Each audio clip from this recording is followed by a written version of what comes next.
I'm going to ask Nan to speak next. As from the Army Corps, she's got the details of exactly what the Corps is planning to do as they prepare for closure of the lock this summer. Thank you, Kathleen, and I want to thank Jacob for that wonderful introduction and everybody for coming and my fellow panelists.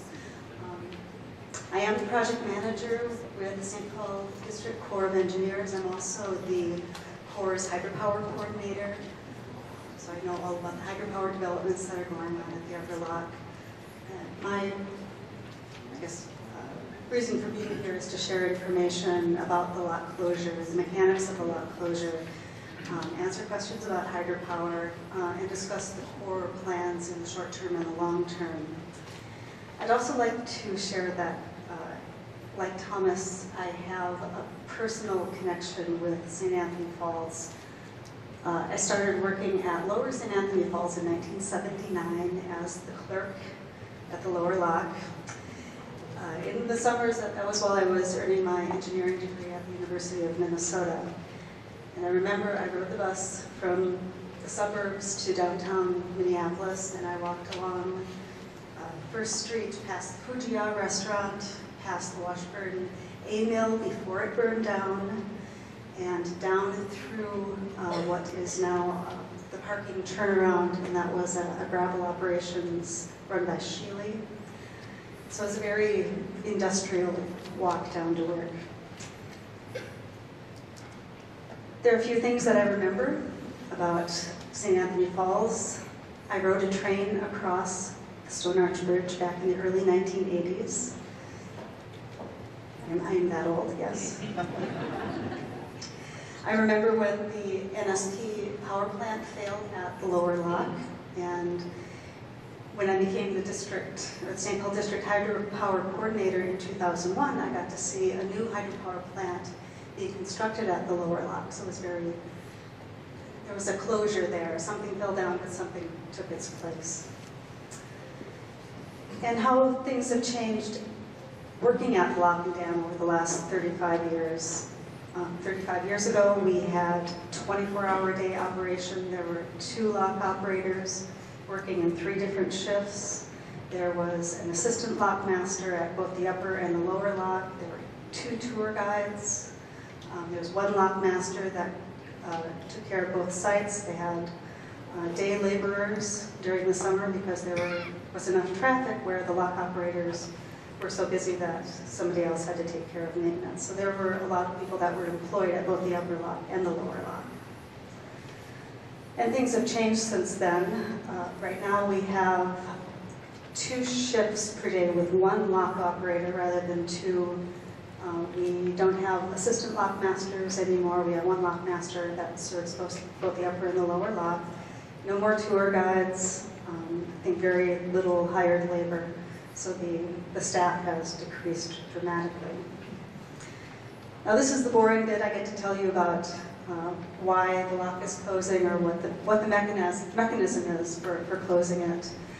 Section 2010 of the Water Resources Reform and Development Act of 2014, which was signed in June 10th of last year, directed that the upper lock close to navigation within 1 year of enactment. And the impetus or the reason for closing the lock was to prevent the spread of Asian carp. The Act does say that the Corps needs to continue operating the lock for flood control, and we did have to do that in the spring of 2014, and I believe we've only had to do it since the lock opened in 1963, a total of maybe 6 times. All right, after the Act was passed, the Corps was given guidance on what we have to do to implement that, and we were told specifically to publish a notice in the Federal Register so we could start informing our stakeholders and users what the change was going to be. And we were also directed to prepare an environmental assessment, which we did, and we put it out for public notice on the 18th of December, and comments are coming in this week.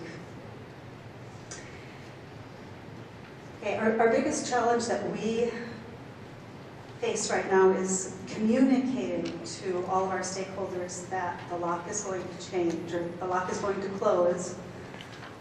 And once it's closed, it's closed. After the 10th of June, we will not be able to do even any emergency lock operation. The only thing that we can operate it for is for flood control. So when it's closed, it's closed. In addition, upstream of the lock, we will no longer be doing any dredging because we will not be able to get any dredge equipment upstream.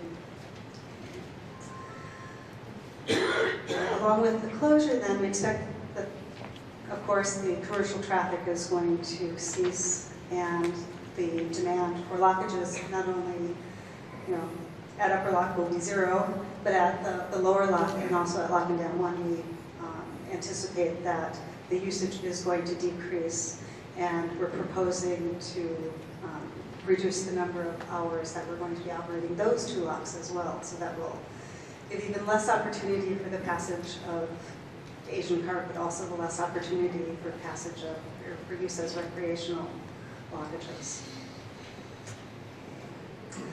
Along with reducing the staff at the Upper Lock, there will be one equipment mechanic that will serve the lower lock, and he'll occasionally be at the Upper Lock. Let me go back. The service that we're predicting at the lower lock and at Lock and Dam 1 is, instead of 2 shifts today operating for 19 hours, we're only going to be having one 10-hour shift during the day, and that would be 7 days a week, but only 10 hours during the day, and there would be one lock operator on site. And the lockmaster that currently is in charge of the 2 locks here would be in charge of all 3 locks, upper, lower, and Lock and Dam 1. So he's going to be spread a little bit more thinly.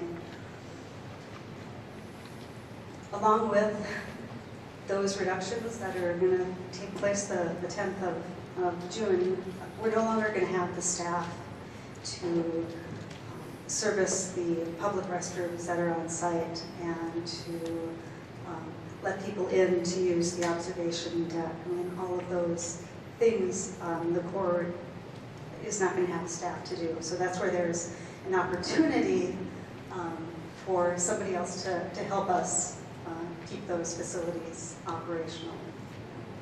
If that's what we want to do. And I think that a lot of people would like to see that observation deck accessible to the public. They know that I personally would like to see the restrooms open because I do use the area. I've had that comment by other people too.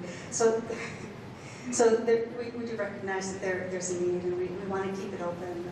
We just might have to partner with National Park Service or the Minneapolis Park and Rec. In fact, I did have a conversation with one of the board members, just on an informal basis, how we would keep that restroom open. And one of the things that the Corps can pretty easily do is sign a real estate agreement and allow people to come in and use the site. They would have to stock it and clean it and lock it up at night, but that is definitely doable. The other thing that I will be working on, they mentioned that I will be working on either a beneficial use or disposition study. I think I term it beneficial use. If the Corps continues to own the lock, we can add some other beneficial uses. It doesn't have to be just the Corps sitting there operating for flood control. We can bring in other people to put it to better use. We suggested maybe rock climbing in the chamber. Or it could also be a study of the disposition. Maybe the Corps shouldn't own the lock in the long term, and that's the type of questions that we'll be asking. When we do this disposition study, and I don't have the funding to do it yet, it is our intent that there's going to be a large component of public involvement. And I've already started building a stakeholder list, and I'd be happy to add anybody's name to that list that wants to be on it. But so that's the future that I see. I might be going a little bit long here. I do also have information on hydropower, but maybe I'll take that if anybody has any questions about that. pass it on.